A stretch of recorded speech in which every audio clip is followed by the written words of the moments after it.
I'll never forget the morning they rolled up like some budget version of cops.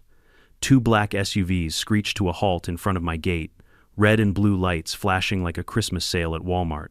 Out jumped four men in matching black uniforms patches stitched with the words, HOA Security Enforcement. They yelled that I was under arrest for non-compliance.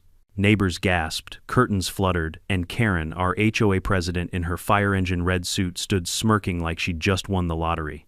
The whole thing would have been terrifying if their badges hadn't looked like they came from the party store, and one guy's handcuffs still had the price tag dangling. Still, the neighborhood bought the act at least for a moment. What none of them knew, what none of these fakes expected, was that a very different set of sirens was already heading our way. Before I dive into this madness, drop a comment below where are you watching from and what time is it in your part of the world. When I bought this property, I thought I was finally escaping the nonsense of city life.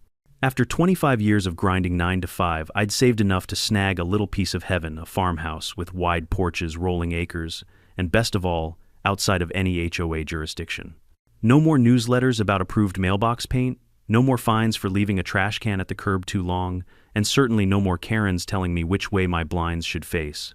Or so I thought. From day one, the HOA that bordered my land had it out for me. Technically, my property wasn't inside their neighborhood. My deed was clear, no covenants, no dues, no obligations. But try explaining that to Karen, the president of Pine Ridge Estates Homeowners Association. She marched across my driveway the very first week I moved in, clipboard clutched like it was the 10 Commandments, lips pursed so tight I thought her face might crack.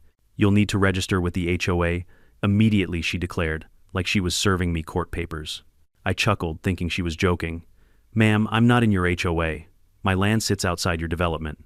Her smile froze. "You ever see someone swallow a lemon whole?" That was her expression. "Everyone in this community follows the rules. We can't have outsiders lowering property values." That was my first taste of the battle to come. The neighborhood was divided right away. Some folks, mostly retirees who'd had enough of HOA nonsense, welcomed me with fresh pies and friendly waves. They said they envied me for being free from the Queen's iron fist. Others avoided eye contact, whispering when I walked by. Karen, with her perfect blonde hair and blazer that matched her car, warned anyone who dared talk to me too much. I could feel the fear she had cultivated like a school bully who'd been running the playground for years. Within a week, rumors started flying. "That man doesn't pay dues. He built without permits. His fence is dangerous." My fence, by the way, was older than her entire HOA. But facts don't matter when gossip is the HOA's favorite weapon. Then the letters started. One arrived in a crisp white envelope stamped with a shiny golden seal, Homeowners Association Compliance Notice. It demanded $1, 200 inches delinquent dues, and threatened further enforcement. I nearly spit out my coffee. Enforcement. On land they didn't control. I ignored it, tossed it straight in the burn barrel with the junk mail. The next week, another came. This one claimed that my driveway encroached on common property and must be removed. The driveway that had been there since the 1970s. I laughed again, but I noticed something strange. The official seal looked fake. The eagle had uneven wings like it had been drawn by a bored teenager. Still, it rattled me a little. If I knew it was fake, would my neighbors? Or would they see a gold stamp and believe every word? Things escalated fast. I'd see cars idling at the end of my lane, headlights off. A guy with a telephoto lens snapped photos of my barn. Once late at night, a pair of black SUVs cruised slowly past the same ones I'd recognized later during the arrest. At the time, I told myself it was paranoia. Looking back, it was the opening act. The boldest move came 2 weeks later. I was unloading hay bales when Karen strutted up, flanked by two young men in matching polos embroidered with HOA security. That's right, she had her own private security force. Their arms were cross tattoos peeking under sleeves like they'd been hired straight from the discount biker bar. Karen cleared her throat dramatically. "This is your final warning. Failure to comply will result in serious consequences." I set down a bale, wiped the sweat off my brow, and grinned. "Ma'am, the only thing I'm failing to comply with is your imagination. Now, unless you're here to help stack hay, you're trespassing." Her face turned crimson. She snapped her fingers, and the guards leaned in closer, trying to look intimidating. I just laughed. "What's next? You going to call the HOA police?" Funny how jokes have a way of becoming reality. That night I sat on the porch sipping iced tea, watching the stars. The frogs croaked by the pond, the crickets chirped, and for a moment I thought maybe I could still have peace. But in the distance I saw them again, the unmarked SUVs parked under the trees, waiting, watching. It hit me then Karen wasn't bluffing. She was planning something bigger, something bolder than letters and gossip. Most people would have called the sheriff right away. But here's the thing, I've dealt with bullies my whole life. From middle school hallways to corporate boardrooms, they all operate the same way. They puff up their chests, hope you flinch, and rely on fear to keep their grip. The minute you show you're not scared, they start to unravel. So I made a choice. I wasn't going to cower. I wasn't going to run. If Karen wanted to fight, I'd meet her head on, because the truth has a way of cutting through even the loudest lies. Of course, I didn't know she was crazy enough to stage a full-blown arrest. Not yet. But the storm was gathering, and when it finally broke, it would shake the whole neighborhood to its core. By the time the weekend rolled around, the tension was so thick you could slice it with a butter knife. Neighbors avoided my eyes, kids whispered about the outlaw on the corner lot, and Karen drove past twice a day, glaring like I was a blemish on her perfect suburb. What she didn't know, I had already set up cameras on every inch of my property. Every letter, every confrontation, every shady SUV, I had it all on tape. If she thought she could spin her fantasy into reality, she was about to crash headfirst into cold, hard evidence. I didn't realize how soon I'd need it, because the next morning the HOA cops would come knocking, and I'd be standing there ready to call their bluff. By week 3, my mailbox was fuller than a politician's promise book. Except, instead of campaign flyers, I was drowning in HOA compliance notices. Every envelope bore that shiny, crooked seal as if Karen had ordered a gold stamp machine off the internet and gone wild like a kid with a label maker. One letter declared my barn a fire hazard to the community. Another accused my tractor of being unsightly machinery. My favorite, the one that demanded, I remove my pond because unregulated bodies of water attract pests. You can't make this stuff up. Karen was trying to legislate frogs out of existence. At first I laughed. Each notice was crazier than the last. But after the 5th envelope, laughter gave way to irritation. Not because I believed a word of it, but because I saw the effect it had on my neighbors. Mrs. Parker, who lived across the road, stopped bringing me pies. She muttered something about not wanting to get in trouble. The Wilson kids, who used to play catch near my fence, started darting away whenever they saw me as if my property carried a curse. The power of paper, even fake paper, was real. Karen knew it. One night I caught movement by the hedgerow. At first I thought it was deer. Then I spotted the glint of a telephoto lens. Someone was photographing my property hiding in the shadows. When I shouted, the figure bolted into the woods, the sound of branches snapping, fading into the night. That wasn't the only time.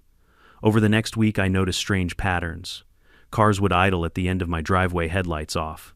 A man in a polo shirt marked HOA security walked down the lane, jotting notes on a clipboard.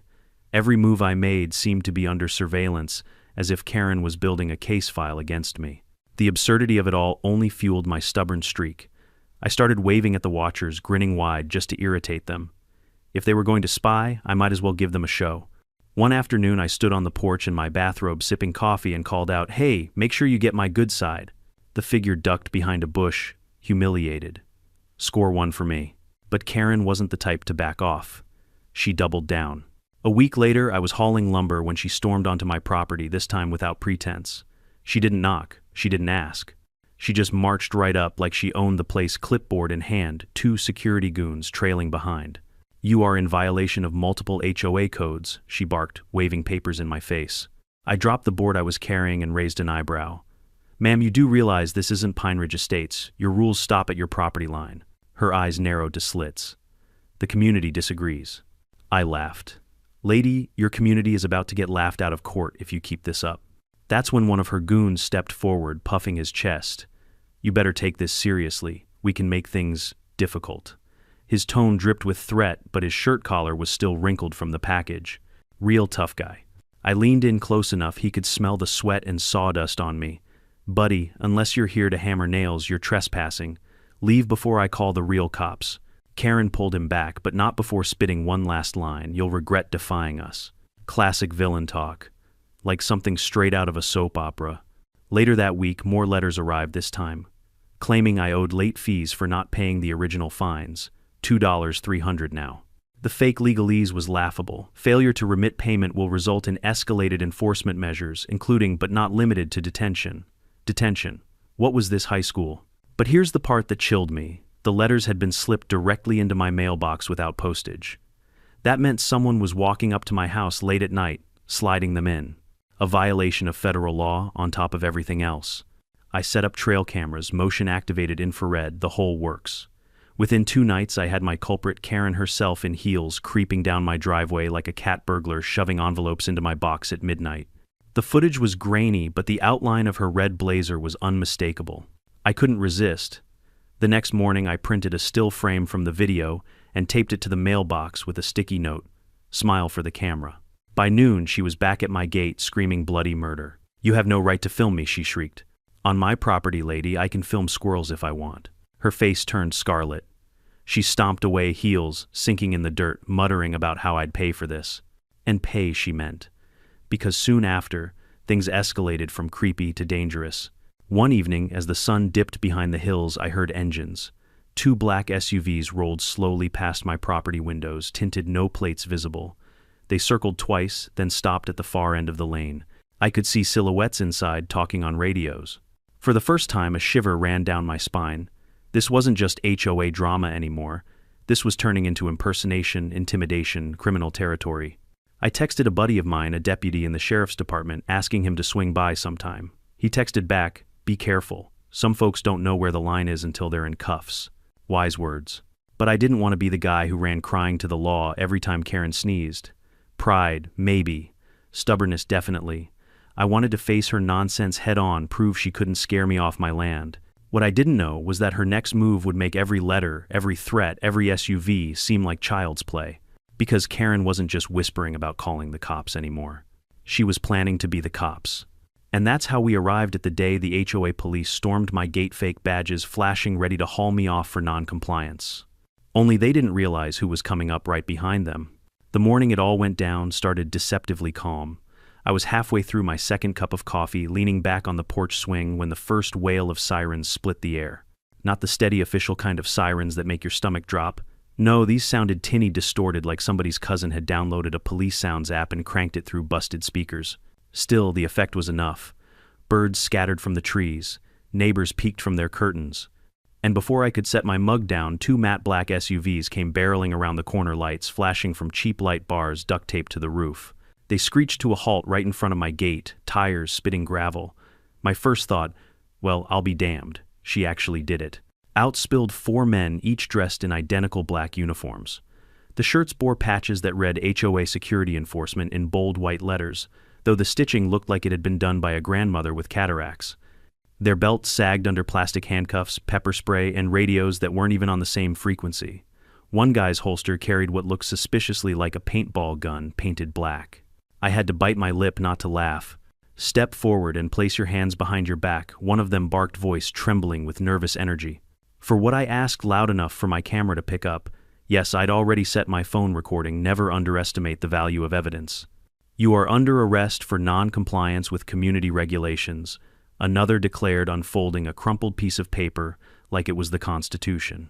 Behind them, my neighbors had started to gather. Mrs. Parker clutched her pearls. The Wilson kids whispered, eyes wide. And then, like a queen presiding over her loyal subjects, Karen emerged. She stepped from her Lexus in a blazing red suit, clipboard clutched to her chest, a smirk stretching across her face. She looked like she was auditioning for the role of dictator of the cul-de-sac. "It's over, Mr. Thompson," she purred. "You thought you could mock the HOA, but now you'll face the consequences."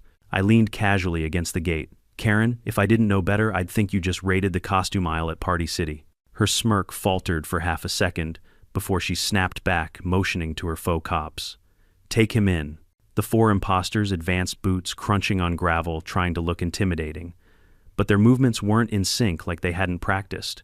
One guy tripped on the curb and had to jog to catch up. Another kept fiddling with his radio, pretending to talk to headquarters. I raised my voice so every neighbor could hear. "These clowns aren't real cops. Look at their uniforms. No badges, no name tags. And since when does the sheriff's office operate under the name HOA Security Enforcement?" Murmurs rippled through the crowd. Mrs. Parker frowned. A few others exchanged uneasy glances. Doubt was setting in. Karen, sensing her grip slipping, screeched, "Don't listen to him. He's dangerous. Arrest him." One of the men pulled out zip ties, clearly planning to bind my hands. Another reached for the gate latch. I stepped forward, calm as a preacher at Sunday service. "Touch that gate and you'll be trespassing. And just so you know, this is all being filmed. every second. I held up my phone, the little red recording light glowing like a warning beacon. For a split moment, hesitation flickered across their faces. Then Karen snapped again, voice shrill. "Do it now." They tried intimidation first. One puffed his chest. "Sir, refusal to comply will result in escalated enforcement."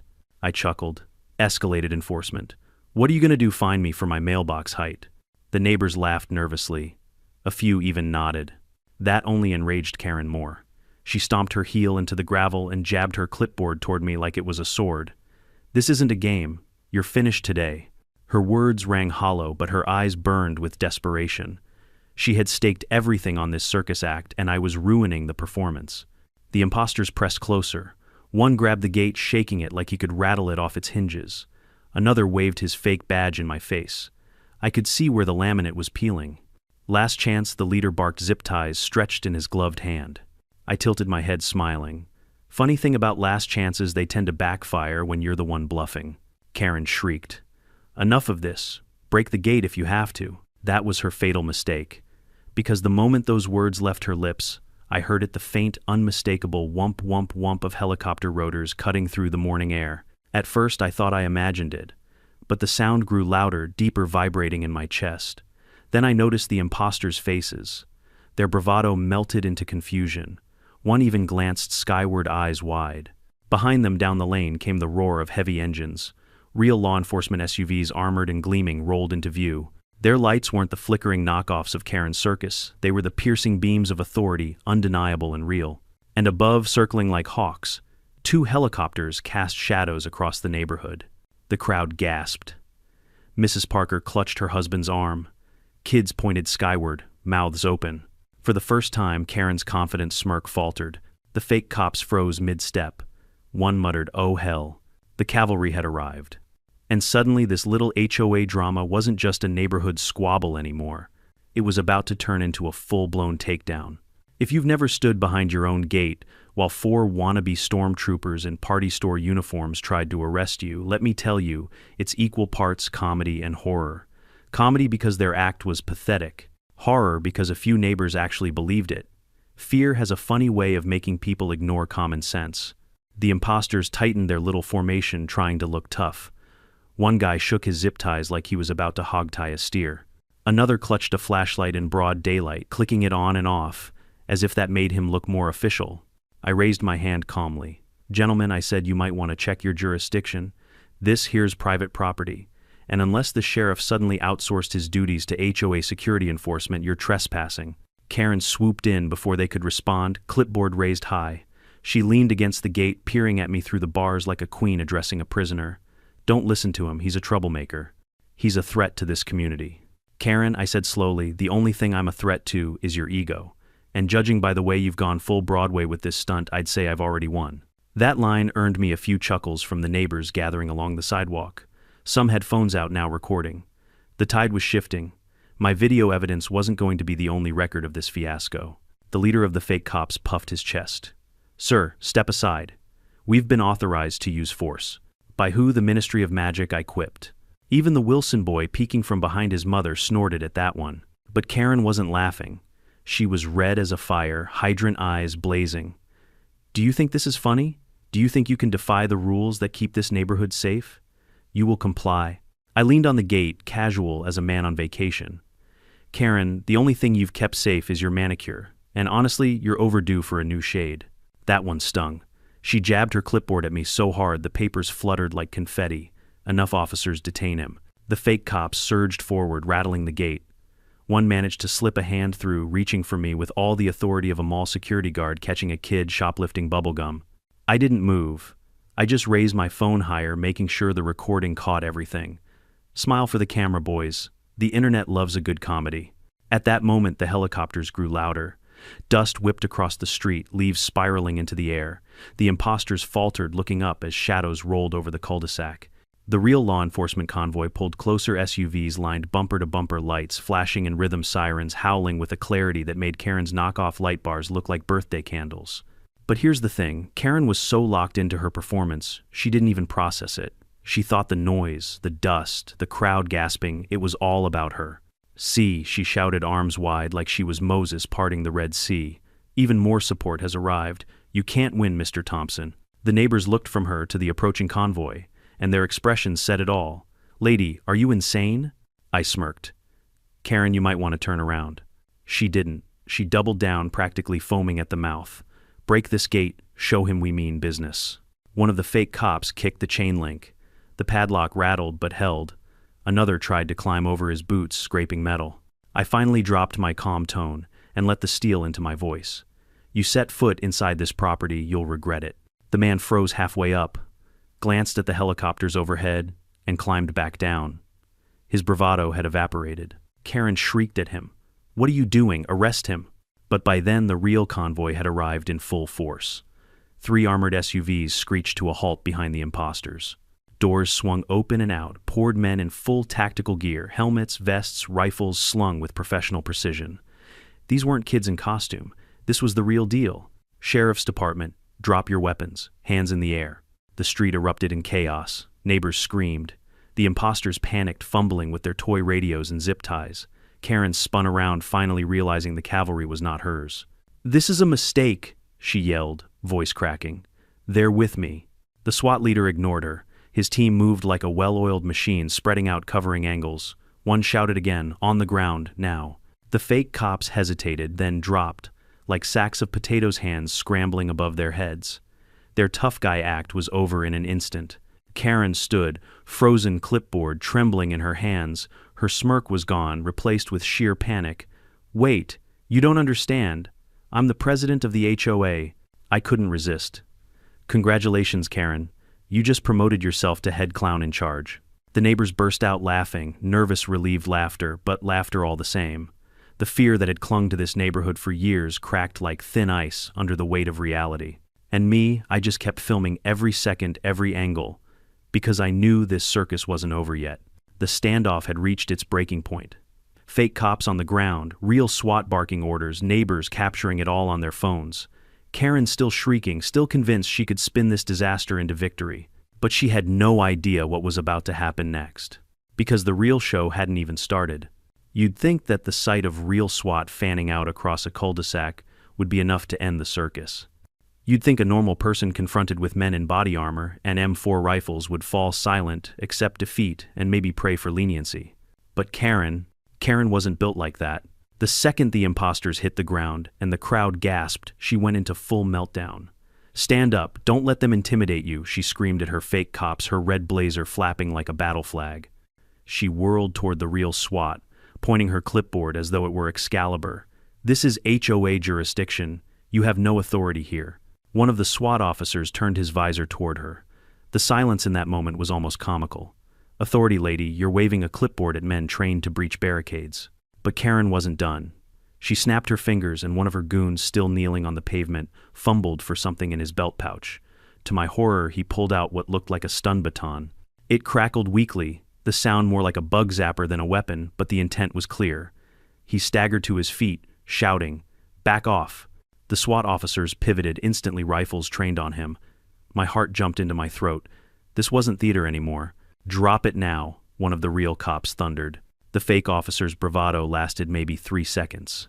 He glanced at Karen, who screeched, "Don't you dare drop it." Then he looked back at the rifle barrels pointed squarely at his chest. His hand trembled and the baton clattered to the asphalt. The street exhaled. For half a heartbeat, tension eased. But Karen, oh no. Karen refused to surrender the spotlight. She stomped her heel so hard the clipboard shook in her hand. "You cowards, you're supposed to protect me. Arrest him." She jabbed her finger toward me like she was ordering an execution. That's when another of her fake cops decided to get bold. He lunged at the gate again, grabbing the chain with both hands, trying to wrench it free. His buddy joined him, straining, grunting, pretending they were in some action movie. The padlock groaned, metal squealing under the force. My phone captured every second, my heart pounding, not from fear but disbelief. Were these idiots really about to break into private property in front of an entire SWAT unit? "Back away from the gate," the command rang out again. But adrenaline does strange things to people. One of the imposters, maybe desperate to prove himself, pulled what I swear was a spray-painted airsoft pistol from his holster. It wasn't even convincing up close. But from a distance, to a crowd of neighbors and jittery SWAT, it looked like a weapon. My stomach dropped. The officer closest to him shouted, "Gun, drop it." Time slowed. The imposter raised the airsoft pistol halfway, then froze as a blinding spotlight from the helicopter overhead zeroed in on him. Dust swirled, sirens screamed, and suddenly his whole body sagged. He dropped the toy with a clunk that echoed in the silence. Hands on his head, he fell to his knees. Now the neighborhood was in full chaos. Kids cried, parents pulled them back. Mrs. Parker fainted right into her husband's arms. Neighbors who had once whispered about my non-compliance now shouted, "Get them out of here." And through it all, Karen screeched like a banshee. "This is harassment. These are my officers. I demand you arrest that man." She pointed at me again, but her voice cracked under the weight of panic. I couldn't resist. I cupped my hands and shouted over the noise, "Karen, your little HOA Halloween party is over. Go home." The laughter that rippled through the crowd was the final nail in her coffin. Her authority, her intimidation, her entire little empire crumbling in real time. But Karen wasn't about to go quietly. She shoved past one of the SWAT officers, clipboard raised, as if she might strike me through the bars. "This is my neighborhood. You don't belong here. She didn't get to finish. The officer gently but firmly grabbed her wrist, twisting the clipboard free. Papers scattered like leaves fluttering to the ground. The sight of HOA fines and fake summons swirling in the wind was poetic justice. "Ma'am, you need to step back," the officer warned. Karen thrashed. "Don't touch me. I'm the president." "Not anymore," someone in the crowd muttered, and laughter erupted again. The fake cops were now lined on their stomachs, hands zip-tied behind their backs, ironically with their own equipment. The SWAT team moved with smooth efficiency, securing weapons, or rather toys cataloging evidence. One officer approached me at the gate. "Sir, are you all right?" I nodded, though my blood was still buzzing. "Better than them?" I said, gesturing to the pile of imposters groaning on the pavement. Karen heard me and shrieked, "This isn't over. I'll sue you. I'll sue all of you." I shook my head.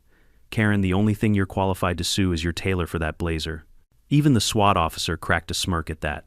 But just when I thought the worst was over, Karen made one last desperate move. She darted toward the fake cops, as though she could rally them back to her cause. Her heels slipped on the gravel, but she pressed on, shrieking about sovereign HOA authority, like a general who didn't realize the war was lost. The officers intercepted her, hands up, blocking her path. She shoved one hard. That was it, the final straw. "Ma'am, you are under arrest for obstruction," the SWAT leader declared. The crowd erupted in cheers. Phones captured every angle as Karen was spun around, her hands cuffed behind her back, not with toy zip ties but with real steel. Her scream echoed through the cul-de-sac. "I'm the president." And just like that, the HOA queen was dethroned in front of her entire kingdom. For me, behind that gate, it was the sweetest victory I'd ever tasted. But I knew this wasn't the end.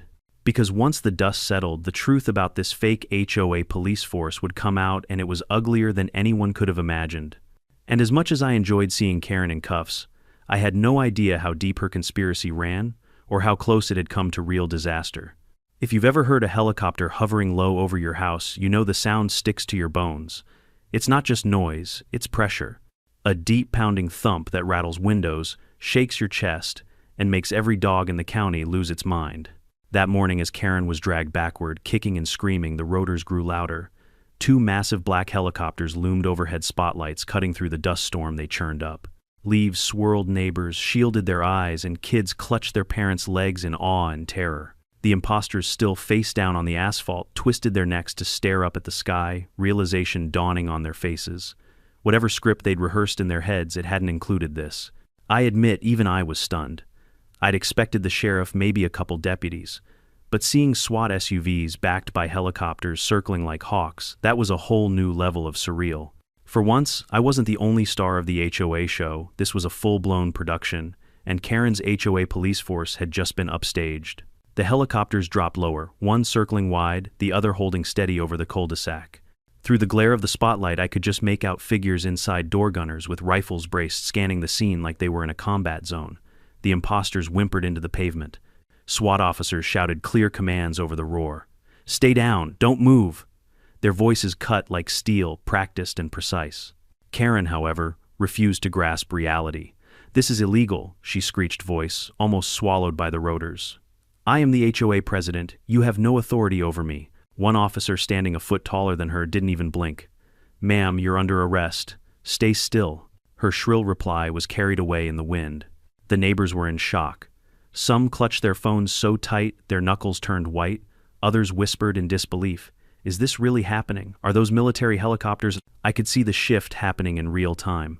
Fear had once kept them silent under Karen's thumb, but now that same fear was dissolving, replaced with something new: relief. Relief that the monster they'd tiptoed around was finally being dragged into the light. Mr. Parker, holding his fainted wife upright, muttered, "I knew she was power-hungry, but this..." She lost her mind. I raised my phone higher, catching every angle. My voice carried over the chaos. This is what happens when you let bullies run unchecked. They start thinking they're kings, or in Karen's case, queens with fake cops. Laughter rippled nervously through the crowd. Then in the chaos, one of the fake cops tried a final act of defiance. Still zip-tied, he rolled onto his back and shouted up at the helicopters, "We're the real law here." The spotlight snapped down on him like God's flashlight. The beam was so bright he flinched, squeezing his eyes shut.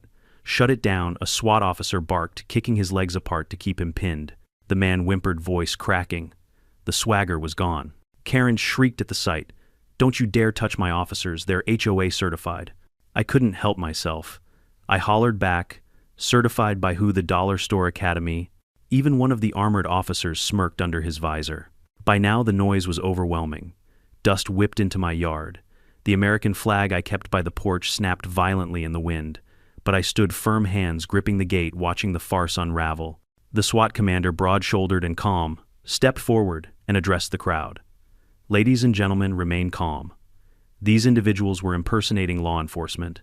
They are now in custody. There is no danger to the community." The words landed like a thunderclap.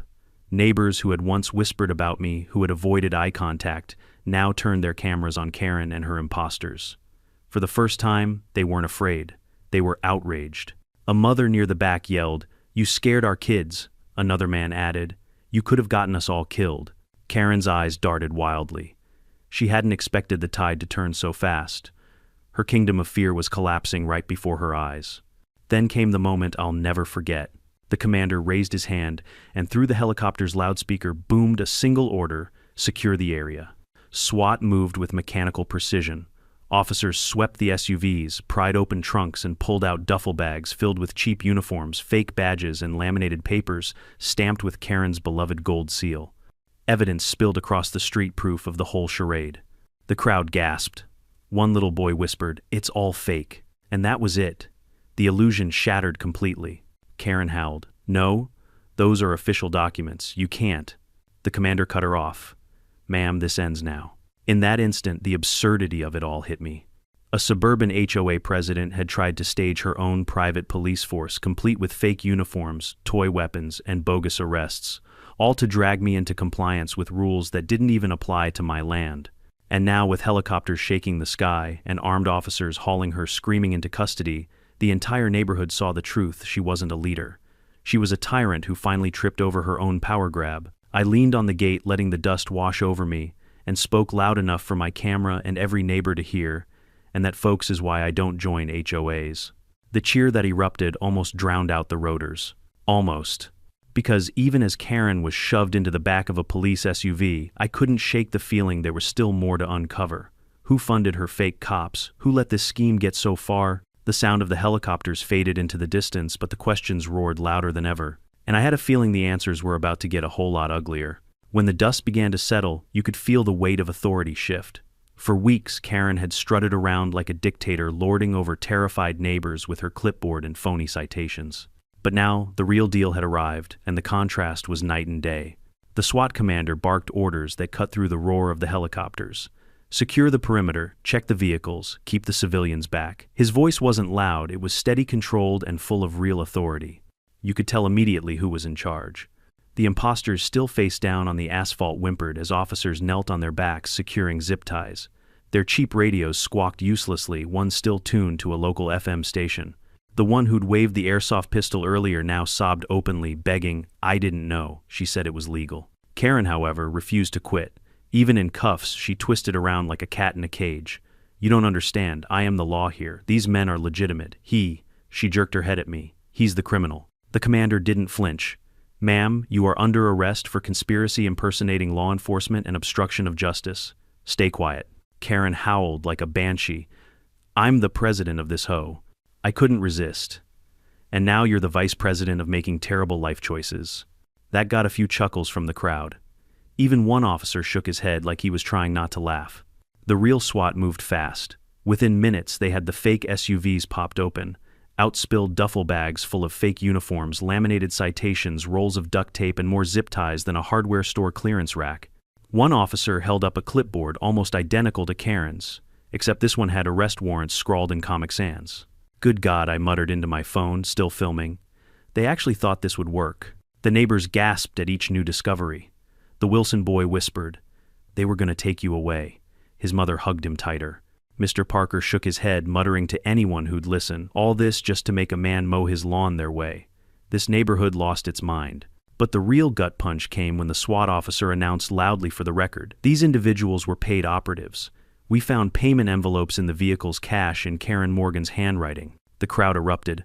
A dozen phones zoomed in on Karen, her face pale as chalk. She screeched, "That's not mine, those are planted." The commander ignored her. He turned toward me at the gate. "Sir, we'll need your statement, but rest assured, you are not in any trouble. You're the victim here." Victim didn't even begin to cover it. I'd been stalked, harassed, photographed, threatened, and nearly zip-tied in front of my own house, all because I dared to live outside the HOA's clutches. "Happy to cooperate," I said, my voice steady but laced with sarcasm. "And just so you know, I've got every minute of this mess on video." The officer nodded. "That's going to help a lot." Meanwhile, the imposters were marched one by one to the back of real patrol vehicles. Their tough guy swagger was gone, replaced by slumped shoulders and bowed heads. One muttered, "We thought she had authority." Another snapped, "She said the sheriff was in on it." Karen shrieked, "Stop talking, don't say a word, I'll handle this." The officer beside her snorted, "Ma'am, the only thing you'll be handling is a court date." The neighbors laughed outright this time. Laughter, the very sound Karen had spent years stamping out, now filled the air. It was like watching a dam burst. I walked up to the gate, careful not to cross the line. My phone still recording, I called out for the crowd to hear. "Folks, let this be a reminder. Real authority doesn't need clipboards or fake badges. It doesn't need intimidation or rumors. It stands on truth." The cheer that went up startled even me. Neighbors clapped, some whistled. Mrs. Parker finally revived, dabbed her eyes, and whispered, "Thank God." Karen spat toward me, her voice breaking. "You think you've won. This isn't over." I raised my brows. "Karen, the only thing that's not over is your legal bills." Even the SWAT commander cracked the faintest grin before turning back to his men. By the time the helicopters peeled off, the imposters were secured, Karen was locked in a squad car, and the neighborhood had witnessed something none of us would ever forget. The power dynamic was shattered. The queen bee had been smoked out of her hive, and the swarm she'd once controlled was suddenly free. As the last of the imposters was hauled away, I caught the eye of the Wilson boy again. He whispered, "You're not the bad guy." I crouched down, smiling at him through the gate. "No, son. Sometimes the loudest voice isn't the right one. Remember that." But even as the adrenaline began to fade, I knew this story wasn't done. The arrests were just the beginning. What about the fake documents, the money, the scheme itself? Who else had helped Karen pull this off? I leaned back against my fence, the dust finally settling my phone, buzzing with neighbors already sending me clips of what they'd recorded. This HOA war had been broadcast to the world, and I had the receipts. Karen had played her last card, and the real authorities had slammed it back in her face. But the aftermath, the fallout, was going to be just as wild. And believe me, I was ready for it. The following days felt like living inside a headline. By the next morning, the story had already hit local news. Fake HOA police arrested in bizarre standoff, real SWAT intervenes. A grainy shot of Karen, red blazer, wrinkled and hair flying as she was shoved into a patrol car, was plastered on every channel. Neighbors whispered that she looked more like a soap opera villain than a president. The neighborhood, once so quiet, was buzzing. People stopped me at the gas station, the feed store, even the diner in town. "Aren't you the guy with the HOA cops?" they'd ask, half laughing, half incredulous. My porch became a revolving door of neighbors dropping off casseroles, pies, and even a six-pack or two. Folks who had avoided me out of fear now wanted to shake my hand. It was surreal. But beneath the relief and laughter, there was a darker thread winding through everything, the sheer scope of what Karen had attempted. When the sheriff's office released their preliminary report, jaws dropped. Turns out the imposters weren't just neighborhood toughs. They were hired muscle recruited from a nearby town. Karen had paid them cash out of the HOA's discretionary fund, which was supposed to go toward landscaping and pool maintenance. She'd even ordered their uniforms from an online tactical gear site, altering the patches to read HOA security enforcement. The fake citations designed on her home computer, complete with a counterfeit seal she'd downloaded off a stock image site. She'd spent weeks preparing for her police raid, all in the name of forcing me to comply. Neighbors were furious. At the emergency HOA meeting held in the clubhouse 2 nights later, the anger boiled over. People shouted, slammed fists on tables, demanded refunds for every dime she'd stolen. "I pay my dues for community safety, not for Karen to play dictator," one man yelled. "She put all of us in danger," another cried. The board members, pale and sweating, resigned on the spot. Nobody wanted to be associated with the scandal. The HOA, once feared like a shadow government, was crumbling in real time. Karen herself wasn't seen again. Rumor had it she'd been denied bail. The charges stacked up like bricks: conspiracy, impersonation of law enforcement, misuse of funds, harassment. But what struck me most was how quickly the fear she'd cultivated evaporated. The same neighbors who once crossed the street to avoid my gaze now gathered at my fence line, swapping stories and laughing about the whole fiasco. Mrs. Parker, who had fainted during the standoff, brought me another pie. She apologized through tears, saying I let her scare me into silence. Never again. I told her not to worry. Fear makes people do strange things. But seeing the relief on her face, I realized this was bigger than me. The whole neighborhood had been under her thumb for years, and now they were free. The news dug deeper. Investigative reporters uncovered a pattern. Karen had been inflating fines, fabricating infractions, even using HOA funds to renovate her kitchen. People started coming forward with horror stories. Families fined thousands for lawn gnomes, for kids' bikes left outside, for painting shutters the wrong shade of beige. The fake police stunt wasn't the beginning. It was the grand finale of a long con. And while the rest of the world laughed at the absurdity of HOA cops, we knew the truth. It could have ended far worse. Those toy weapons might have gotten someone shot. Those fake arrests could have turned into real violence. It sent a chill down my spine to think how close it had come. In the weeks that followed, the HOA dissolved. The remaining funds, what hadn't been siphoned into Karen's schemes, were redistributed to the homeowners. The pool gates were chained shut, the newsletter stopped arriving, and the clipboard dictatorship was over. As for me, life got quieter. The cameras I'd installed stayed up, but now they mostly caught deer, raccoons, and the occasional neighbor dropping off cookies. The SUVs stopped circling. The only officers patrolling my property now were barn cats chasing mice. But I'll admit, sometimes at night when the wind was still, I'd hear the phantom echo of those rotors in my head. The thump, thump, thump that had saved me, exposed her, and changed the neighborhood forever. One evening, about a month after the fiasco, I was sipping iced tea on the porch when the Wilson boy walked up. He shifted nervously, hands in his pockets. "Mr. Thompson," he said, "I just wanted to say, I'm sorry I thought you were the bad guy. Mom said we shouldn't talk to you, but you stood up to her. Nobody else did." I smiled, ruffling his hair. "That's all right, son. The truth has a way of getting out sooner or later." He grinned, then asked the question I knew was coming. "Do you think she'll come back?" I shook my head. "Not in the way you remember her." And with that, he smiled, satisfied, and ran off to play. The neighborhood was healing, slowly but surely. But me, I couldn't help wondering if one woman with a clipboard and a power complex could take things this far. How many other HOAs across the country were pulling the same tricks, just with less helicopters involved? That thought stayed with me. And I knew one thing for sure: my story wasn't the only one worth telling. Because bullies come in many forms. And sometimes they wear a red blazer and call themselves president. The weeks that followed were a strange mixture of relief and reckoning. Relief because Karen and her HOA police were gone, locked away behind bars where their fake uniforms couldn't intimidate anyone ever again. Reckoning because the community had to face a hard truth: they had allowed fear, gossip, and one woman's power trip to dictate their lives for far too long. The legal process was brutal for her. Court documents revealed everything: the bank withdrawals, the online orders for uniforms, the fake stamps she'd ordered from overseas. The DA laid it all out like a play-by-play, and every neighbor watched the coverage, jaws slack. "She really thought she was untouchable," Mrs. Parker said one afternoon as we stood by the fence. "I think part of me believed it too." I nodded.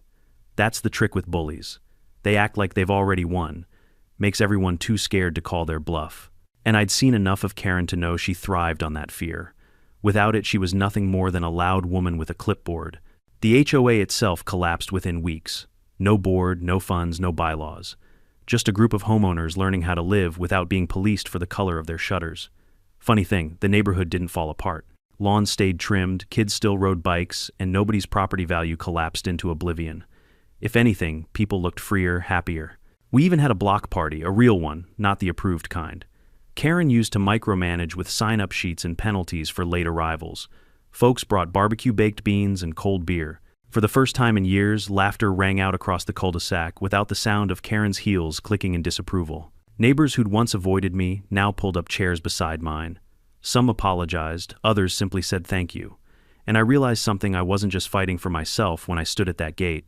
I'd been fighting for them too, even if they didn't know it yet. As for me, my life settled back into a rhythm. I worked my land, tended my barn, and enjoyed the quiet that came with being free from constant harassment. But the memory of that morning never left me. The flashing lights, the fake cops, the real SWAT swooping in like avenging angels. There were nights I'd sit on the porch, the cicadas buzzing, and replay the sound of those rotors in my head. That noise had been chaos, but it had also been justice descending from the sky, and it reminded me how thin the line is between farce and tragedy. One wrong move, one panic trigger finger, and that story could have ended very differently. Karen's sentencing came 3 months later. The courtroom was packed. Neighbors filled every bench, some whispering prayers, others shaking their heads in disbelief. The judge laid it out bluntly. You abused your position of trust. You endangered lives. You fabricated authority. And you did it all for control. Karen tried one last plea. She rambled about preserving property values and defending the community. But her voice wavered, and no one believed her anymore. The sentence, years in prison, fines so steep she'd never pay them off. When the gavel fell, the room erupted in applause. People hugged. Mrs. Parker actually wept. For once it wasn't fear binding the community together, it was relief, solidarity, and maybe even a little joy. I walked out of that courtroom with my head high. Not because I wanted glory, but because I knew the truth had finally prevailed. Back at home, life felt simpler again. The cameras I'd set up still watched the driveway, but mostly they caught raccoons tipping over trash bins. I kept the padlock on my gate shiny and secure, not because I expected another fake raid, but because it reminded me that standing firm matters. One evening, as the sun set over the fields, the Wilson boy rode up on his bike. He stopped by my fence, grinning. "Hey, Mr. Thompson," he called. "You're like a hero." I laughed. "Son, I'm just a guy who refused to move." He nodded, satisfied, and pedaled off. But his words stuck with me. Maybe he was right in a way.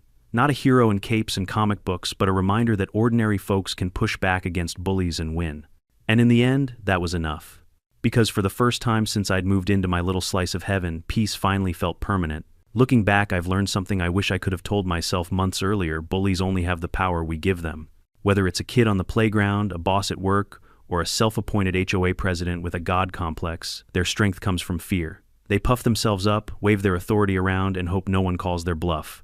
But the truth: the moment someone stands tall, their house of cards collapses.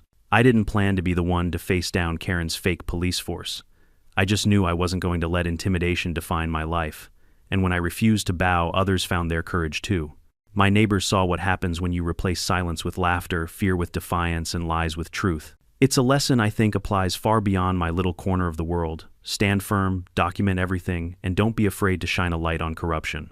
Because sometimes justice comes in the form of a gavel, and sometimes it comes thundering down from the sky with rotor blades. So, if you've ever faced your own HOA, Karen, or dealt with someone abusing power, drop a comment below. Tell me where you're watching from, share your story, and let others know they're not alone. And if you want more wild, true-to-life HOA drama like this, don't forget to subscribe, because trust me, the stories only get crazier from here.